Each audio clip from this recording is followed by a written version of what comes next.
Jesus says, it is written, my house shall be called a house of prayer. But you are making it a den of robbers. The reality is, what would happen is that you have Jews from everywhere coming to this Passover feast, and it was more practical for you to buy or to purchase a sacrifice there instead of carrying a large animal like a lamb. And so, what would happen is the poor would purchase pigeons, or they would purchase doves to make a sin offering or a burnt offering unto the Lord, and they were making the price so high the poor couldn't sacrifice.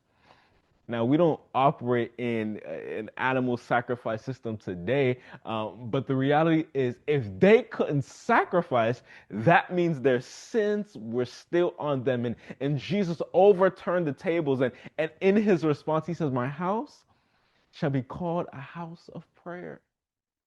You see, this whole idea of God of freeing us from our sin, this whole idea of sacrifices that Jesus Christ would come down and he would be our sacrifice, and he would be that lamb that was slain for our sins, and we would place our sins on him. And what happened is that Jesus tore the veil of separation between God and man. And now we can pray. Come on, somebody. Look, this is so beautiful. Now we can converse. Now we can communicate with Jesus Christ. My house shall be called a house of people. Watch this.